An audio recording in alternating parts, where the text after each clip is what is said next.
सुप्रभात, नमस्कार, स्वागत है आप सभी का। मैं हूं आपके साथ प्रीति सिंह। आप देख रहे हैं सुबह 9 बजे। आइए शुरुआत करते हैं सुर्खियों के साथ।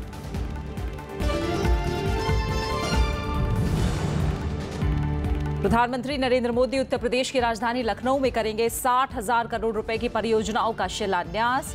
2 दिन के दौरे में सरकार की प्रमुख शहरी विकास योजनाओं की तीसरी वर्षगांठ के अवसर पर लाभार्थियों से होंगे रूबरू।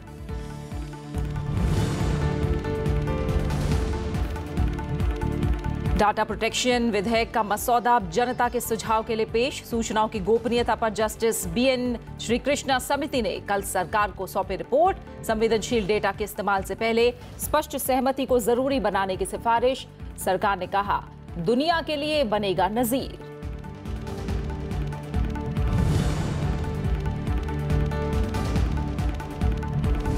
देश भर में आज स्वास्थ्य सेवाओं पर पड़ सकता है असर। नेशनल मेडिकल कमीशन विधेयक के विरोध में IMA ने 12 घंटे की हड़ताल का किया ऐलान। विधेयक में मेडिकल काउंसिल ऑफ इंडिया की जगह नेशनल मेडिकल कमीशन लाने का प्रस्ताव।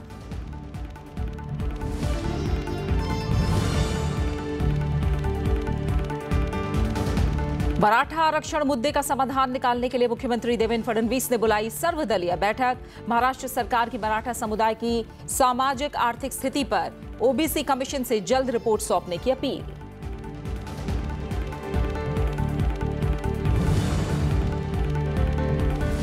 और सदी के सबसे लंबे पूर्ण चंद्र ग्रहण का दुनिया बनी गवाह। दिखा अनोखा खगोलीय नजारा। भारत में बादलों ने चांद के दीदार पर लगाया ग्रहण। मंगल ग्रह भी 15 साल बाद पृथ्वी के सबसे नजदीक। प्रधानमंत्री नरेंद्र मोदी आज से लखनऊ के 2 दिन के दौरे पर रहेंगे, जहां वो शहरी परिदृश्य में परिवर्तन के विषय पर एक कार्यक्रम में हिस्सा लेंगे। प्रधानमंत्री उत्तर प्रदेश की राजधानी लखनऊ में 60,000 करोड़ रुपए की परियोजनाओं का शिलान्यास करेंगे। प्रधानमंत्री आज शहरी भू परिदृश्य में बदलाव विषय पर आयोजित एक कार्यक्रम में हिस्सा लेंगे। ये कार्यक्रम भारत सरकार की शहरी विकास योजना पहल की तीसरी वर्षगांठ के अवसर पर आयोजित किया जा रहा है। शहरी विकास के तहत प्रधानमंत्री आवास योजना, अमृत और स्मार्ट सिटी योजनाएं शामिल हैं।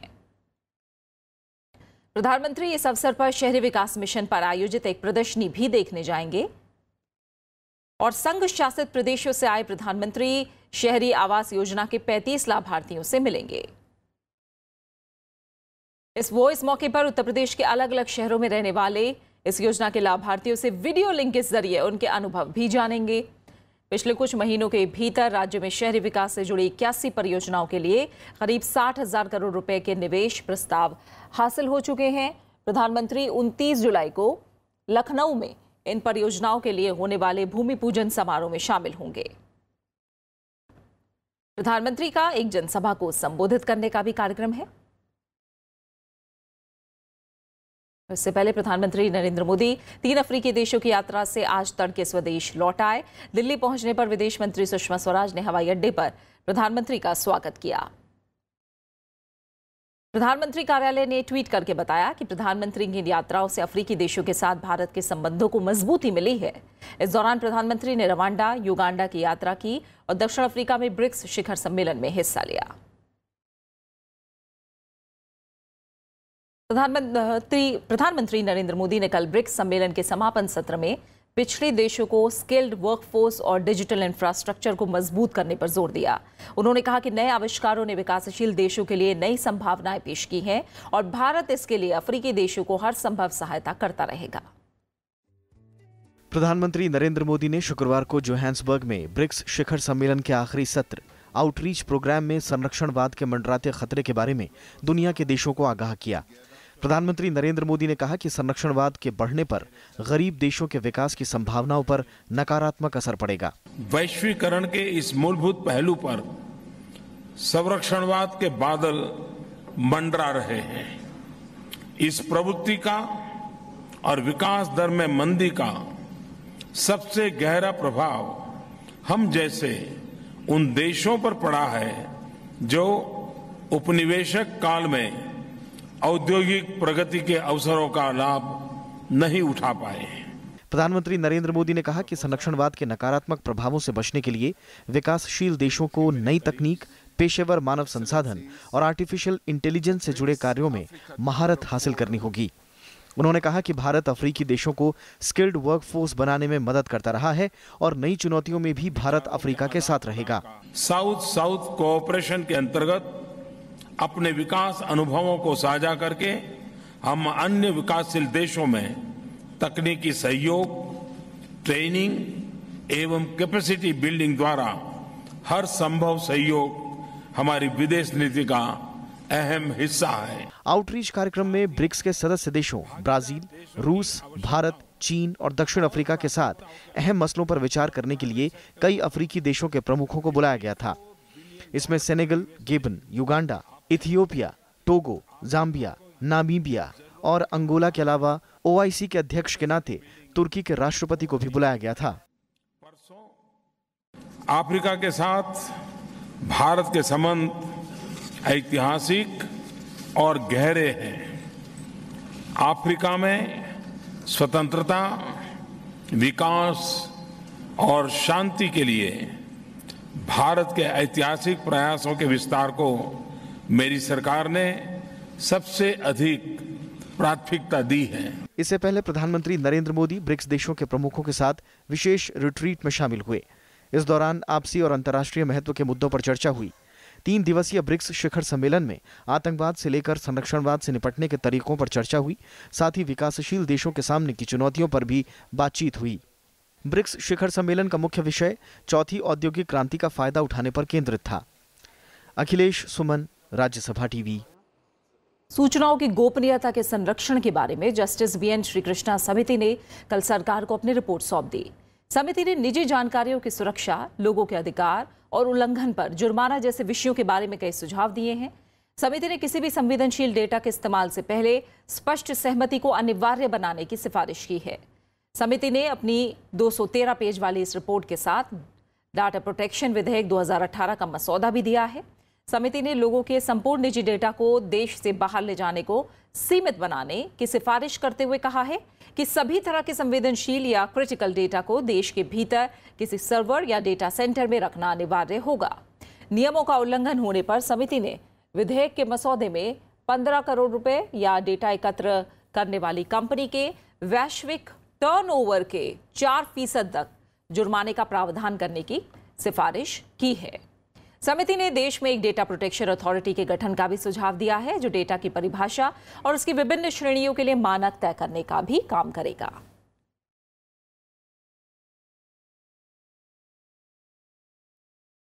The interest of the citizen must be always protected at any cost. Simultaneously, the state has certain responsibilities which have been beautifully identified by the Supreme Court in the Puttaswamy judgment, which have to be protected. And finally, the protection cannot be at the cost of trade and industry, which should not be throttled as a result of our legislation. This is the first step. As things progress, as technology keeps changing in this world, it might become necessary to fine-tune the law in order to meet the technological challenges, which I'm sure the government will always be able to do. And we would like India's data protection law to become some kind of a model for the global world also, which is a blend of security, safety, privacy and innovation. And being a very monumental law is taking for myself, I would like to have also the widest parliamentary consultation possible. सरकार ने चीनी मिल मालिकों को गन्ने के रस या शीरा से सीधे एथनॉल बनाने की अनुमति देने का फैसला किया है। खाद्य मंत्रालय ने 1966 के गन्ना नियंत्रण आदेश में संशोधन करके इसे अधिसूचित कर दिया है। सरकार के इस कदम से मिलों में अतिरिक्त समय में गन्ने के रस से एथनॉल बनाने में मदद मिलेगी। अब तक मिलों को गन्ने के रस से चीनी निकालने के बाद बची खांड से ही एथनॉल बनाने की अनुमति थी। चीनी मिल सीधे गन्ने के रस या फिर बी श्रेणी के शीरे से एथनॉल का उत्पादन करते हैं तो 600 लीटर एथनॉल के उत्पादन को 1 टन चीनी के उत्पादन के बराबर माना जाएगा।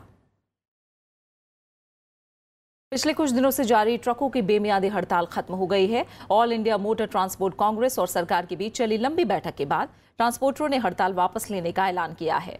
ट्रांसपोर्टरों और सड़क परिवहन और राजमार्ग मंत्रालय के अधिकारियों के बीच मैराथन बैठक के बाद हड़ताल वापस लेने का फैसला किया गया। हड़ताल खत्म होने के फौरन बाद सड़क परिवहन और राजमार्ग मंत्री नितिन गडकरी ने इस फैसले का स्वागत किया और कहा कि सरकार ट्रांसपोर्टरों की मांगों के प्रति संवेदनशील है। उन्होंने कहा कि ट्रांसपोर्ट सेक्टर का देश के विकास में अहम योगदान है, इसलिए चालक समेत इस क्षेत्र में काम करने वालों के लिए हमने बीमा और स्वास्थ्य सुविधा देने की विशेष योजना बनाने का फैसला किया है। उन्होंने इसे प्रधानमंत्री बीमा योजना में शामिल कराने का भी आश्वासन दिया और कहा कि कई मांगे पहले ही मान ली गई थी। शेष मांगों पर विचार विमर्श के लिए उच्च स्तरीय समिति गठित कर दी गई है। All India motor transport Congress की 20 जुलाई से जारी बेमियादी हड़ताल के कारण करीब 90 लाख ट्रक सड़कों से बाहर थे। ट्रांसपोर्टर बीमा प्रीमियम में बढ़ोतरी और डीजल की महंगाई के विरोध में हड़ताल पर थे। इसके अलावा उनकी और भी कई मांगे थी। मुझे इस बात की खुशी है कि हमारे ट्रांसपोर्ट एसोसिएशन ने अपने स्ट्राइक को विड्रॉ किया है। मैं उनको बहुत बहुत धन्यवाद देता हूं। मैं निश्चित रूप से ट्रांसपोर्ट एसोसिएशन को ये विश्वास देना चाहता हूं कि जो भी उनके और हमारे बीच में तय हुआ है उन सब बातों पर सरकार सकारात्मक रूप से प्रयास करेगी और उन समस्याओं को सुलझाने की कोशिश करेगी। हमने ये तय किया कि हमारे टोल नाके में 6 महीने के अंदर सीमलेस ट्रैफिक होगा। 3 मिनट की बात हमने की, पर मैं तो कहता हूँ 1 मिनट भी किसी को रुकने की आवश्यकता नहीं पड़ेगी। हम पूरे नाकों को एक स्टिकर जो लगा हुआ रहेगा फास्ट ट्रैक का, उसके आधार पर ट्रक को ना कोई पूछेगा ना कुछ नहीं, तुरंत वो वहाँ से चले जाएंगे और ये सिस्टम को हम 6 महीने में पूरी तरह से दुरुस्त करेंगे। इसके बारे में कोई तकलीफ नहीं होगी। देश में आज स्वास्थ्य सेवाओं पर असर पड़ सकता है। नेशनल मेडिकल कमीशन विधेयक के विरोध में आईएमए ने 12 घंटे की हड़ताल का ऐलान किया है। इस दौरान 12 घंटे तक रोजमर्रा की चिकित्सा सेवाएं बाधित रहेंगी। चिकित्सक राष्ट्रीय चिकित्सा आयोग के गठन का विरोध कर रहे हैं। नेशनल मेडिकल कमीशन विधेयक में मेडिकल काउंसिल ऑफ इंडिया की जगह नेशनल मेडिकल कमीशन लाने का प्रस्ताव है। इस बीच केंद्रीय स्वास्थ्य मंत्रालय ने सभी राज्यों और केंद्र शासित प्रदेशों के अतिरिक्त मुख्य सचिवों और स्वास्थ्य सचिवों को खास एहतियात बरतने का निर्देश जारी किया है ताकि हड़ताल के दौरान रोगी की स्वास्थ्य देखभाल और आपातकालीन सेवाएं आसानी से चलती रहें। मराठा आरक्षण के मुद्दे पर चर्चा के लिए महाराष्ट्र के मुख्यमंत्री देवेंद्र फडणवीस ने आज सर्वदलीय बैठक बुलाई है। इसमें सरकार इस मुद्दे का समाधान निकालने की कोशिश करेगी। राज्य सरकार ने कहा है कि वो सर्वेक्षण का काम तेजी से करने के लिए ओबीसी आयोग को हर संभव सहायता देगी। मराठा आरक्षण पर गठित राज्य कैबिनेट कमेटी के अध्यक्ष और प्रदेश के राजस्व मंत्री चंद्रकांत पाटिल ने ओबीसी आयोग से अपनी रिपोर्ट जल्द सौंपने की अपील की है।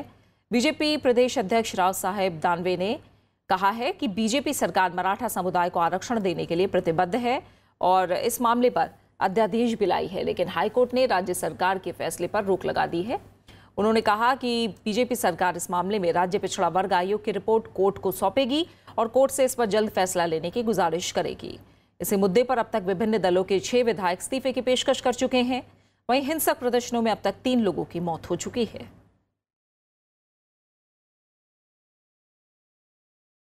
आने वाले दिनों में एसी, बड़ी स्क्रीन वाले टीवी और सीमेंट जैसी महंगी वस्तुओं पर जीएसटी घटाया जा सकता है। केंद्रीय मंत्री अरुण जेटली ने इस बारे में संकेत दिए हैं। फेसबुक पर अरुण जेटली ने लिखा है कि अगर सरकार के जीएसटी कलेक्शन में इजाफा होता है तो इन वस्तुओं पर वसूला जाने वाला कर कम किया जा सकता है। एयर कंडीशनर्स, बड़ी स्क्रीन वाले टीवी और सीमेंट फिलहाल जीएसटी की 28% स्लैब में है। अरुण जेटली ने लिखा कि जीएसटी की 28% की कैटेगरी लगातार घटती जा रही है और इसमें ज़्यादातर वस्तुएं वही हैं जो लग्जरी आइटम्स या सिन गुड्स में शामिल हैं। अपने लेख में अरुण जेटली ने उम्मीद जताई कि रेवेन्यू बढ़ने की स्थिति में इन वस्तुओं की कैटेगरी बदलने पर विचार किया जा सकता है। सरकार शादी करके पत्नियों को छोड़ देने वाले प्रवासी भारतीयों को भगोड़ा अपराधी घोषित करने और उनकी संपत्ति जब्त करने के लिए विधेयक संसद के शीतकालीन सत्र में लेकर आएगी। विदेश मंत्री सुषमा स्वराज ने कल दिल्ली में कार्यक्रम में इसकी जानकारी दी। उन्होंने बताया कि विदेश मंत्रालय अलग से एक वेबसाइट तैयार कर रहा है जिस पर सिर्फ विदेशों में रहने वाले भारतीयों के खिलाफ वारंट होंगे।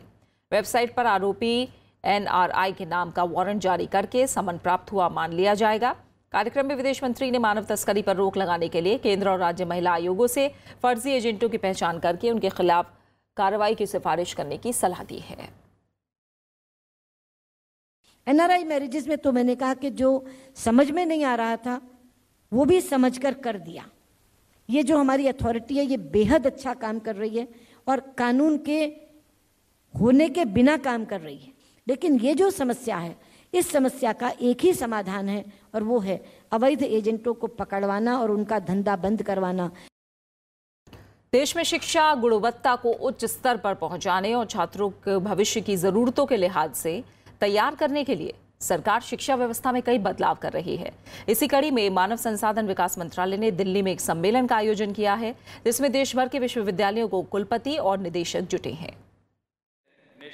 शिक्षा की गुणवत्ता में सुधार और नवाचार को बढ़ावा देने के लिए केंद्र सरकार देश भर के विश्वविद्यालयों के कुलपतियों और निदेशकों को एक मंच पर लेकर आई है। इसके लिए राजधानी दिल्ली में एक सम्मेलन आयोजित किया गया है, जिसका मकसद शिक्षा के क्षेत्र में आपसी तालमेल को बेहतर करना है। मानव संसाधन विकास मंत्री प्रकाश जावड़ेकर की अध्यक्षता में आयोजित ये सम्मेलन 3 दिनों तक चलेगा। शुक्रवार को सम्मेलन के दूसरे दिन प्रकाश जावड़ेकर ने कहा कि गुणवत्ता सुधार और शोध को बढ़ावा देने के लिए सरकार की तरफ से कई अहम कदम उठाए गए हैं। We lack in quality to a great extent, and that quality we have to improve.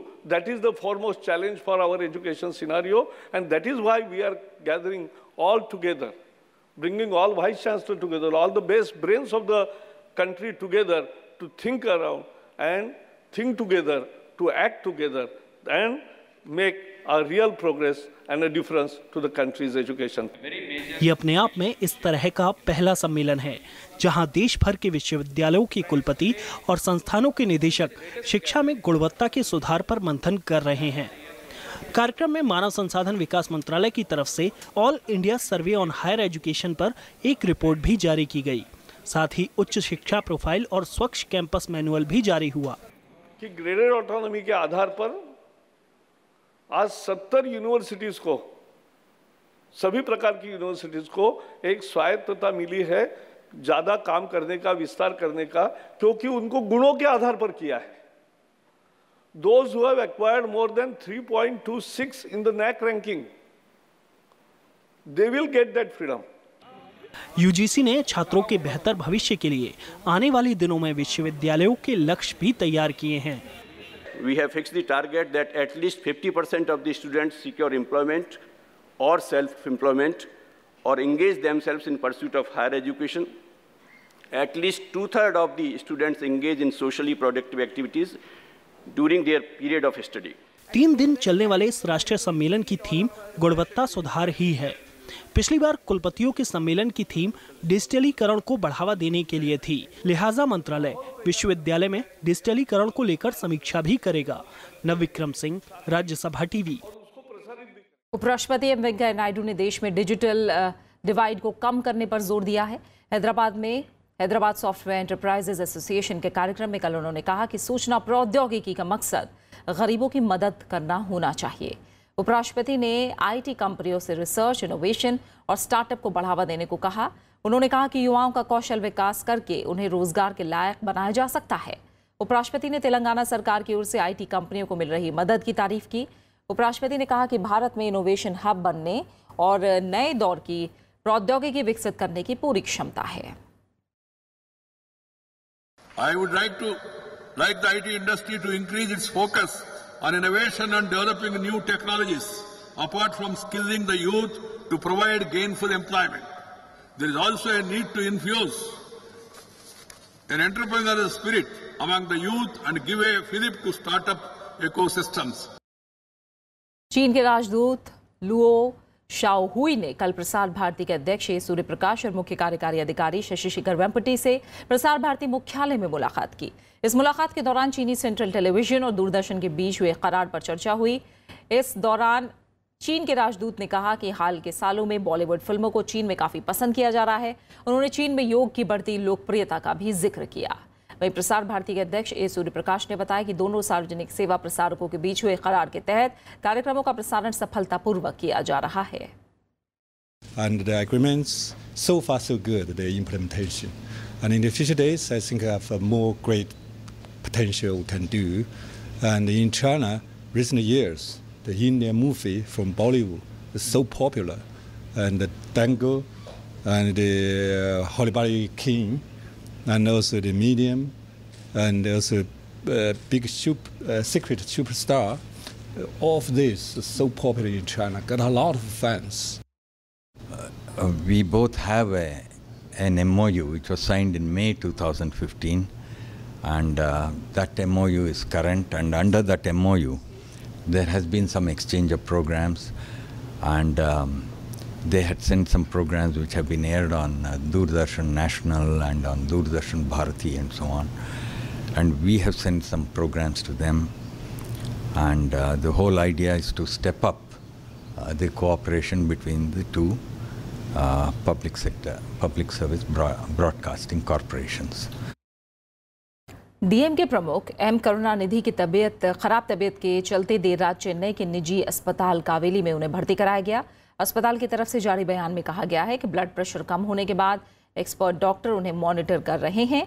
DM के प्रमुख को यूरिनरी ट्रैक्ट इन्फेक्शन के कारण उन्हें बुखार भी हो गया, जिस वजह से उन्हें अस्पताल में भर्ती कराया गया था। खबर पाकिस्तान से, जहां पाकिस्तान चुनाव आयोग ने 270 में से 267 सीटों के नतीजे घोषित कर दिए हैं। इनमें इमरान खान की पार्टी तहरीक-ए-इंसाफ को 115 सीटें मिली हैं और इमरान खान को सरकार बनाने के लिए निर्दलीय और दूसरे दलों की जरूरत होगी। वहीं पीएमएलएन को 64 तो पीपीपी को 43 सीटें मिली हैं। नेशनल असेंबली के लिए 12 धार्मिक पार्टियों के गठबंधन को 12 सीटें मिली हैं। बाकी दलों के खाते में अन्य सीटें गई हैं। नेशनल असेंबली में कुल 342 सीटें हैं, जिनमें से 272 सीटों पर सीधे चुनाव होता है। 2 सीटों पर चुनाव कुछ वजहों से स्थगित कर दिया गया है। पाकिस्तान के आम चुनाव में जहां कई दिग्गज अपनी पिछली जीती सीट को बचाने में भी नाकाम रहे, तो वहीं महेश कुमार मलानी सिंध प्रांत की थरपरकर के जनरल सीट से संसदीय चुनाव जीतने वाले पहले हिंदू बन गए हैं। पाकिस्तानी हिंदू राजस्थानी पुष्करना ब्राह्मण नेता मलानी ने यह चुनाव कुल 14 लोगों को हराकर जीता है। पाकिस्तान में राजनीतिक दलों के एक समूह ने चुनाव के नतीजों को खारिज कर दिया है। इन दलों ने चुनाव में धांधली का आरोप लगाया है। इस्लामाबाद में हुई बैठक में पूर्व प्रधानमंत्री नवाज शरीफ की पार्टी पीएमएनएल के प्रतिनिधि भी शामिल थे। वहीं पाकिस्तान के चुनाव में धांधली के आरोपों के बाद अब यूरोपीय संघ के पर्यवेक्षकों की टीम ने भी कहा है कि चुनाव में अभिव्यक्ति की आजादी पर पाबंदी रही। प्रचार के लिए उम्मीदवारों को समान अवसर नहीं मिले। इसके अलावा मतदान केंद्रों के अंदर और बाहर सुरक्षाकर्मी तैनात थे। चुनाव में लगे स्टाफ ने नियमों का पालन भी नहीं किया। मीडिया समूहों और पत्रकारों को भी पाबंदी का सामना करना पड़ा। सदी का सबसे लंबा चंद्र ग्रहण भारत समेत दुनिया के कई देशों में देखा गया। रात 11:54 पर चंद्र ग्रहण शुरू होने के बाद ये पहले काले और फिर धीरे धीरे लाल रंग में तब्दील होता गया। चांद के इस रूप को ब्लड मून कहा जाता है। नासा के मुताबिक पूर्ण चंद्र ग्रहण 1 घंटे 42 मिनट और 57 सेकंड तक रहा। हालांकि इस चंद्र ग्रहण की कुल अवधि 3 घंटे 54 मिनट तक बताई गई है। चंद्र ग्रहण उत्तरी अमेरिका को छोड़कर दुनिया के अधिकांश भाग में दिखा, लेकिन पूर्ण चंद्र ग्रहण यूरोप के अधिकांश हिस्सों, मध्य पूर्व और मध्य एशिया और ऑस्ट्रेलिया में देखा गया। भारत में इस दुर्लभ आकाशीय घटना को दिल्ली, पुणे, बेंगलुरु और मुंबई समेत देश के ज्यादातर शहरों में देखा गया। हालांकि बादलों की लुका छिपी ने इसमें खलल भी डाला। इस दौरान लोगों ने पूजा अर्चना की, तो इलाहाबाद, वाराणसी और हरिद्वार में लोगों ने चंद्र ग्रहण के दौरान गंगा स्नान भी किया। और एक नजर भारत समेत दुनिया भर में चंद्र ग्रहण की झलकियों पर।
बात खास शख्सियत की।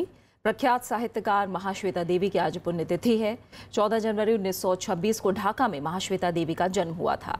महाश्वेता देवी ने पत्रकार, लेखक, साहित्यकार और सामाजिक कार्यकर्ता के रूप में दुनिया भर में पहचान बनाई।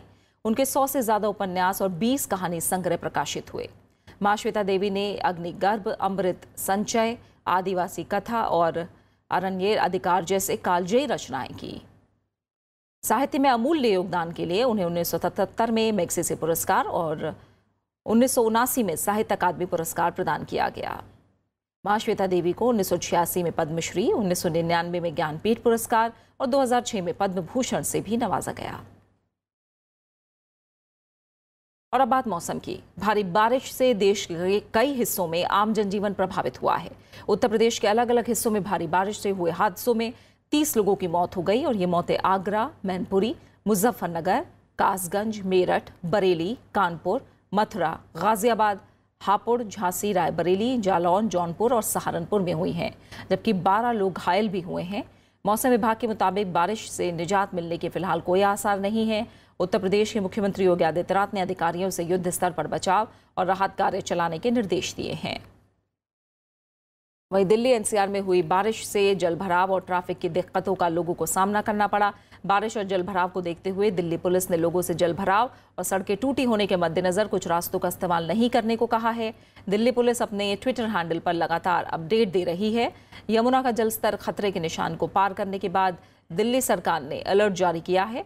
अभी यमुना का जलस्तर 204.92 मीटर है, जो कि खतरे के निशान से 0.09 मीटर ऊपर है।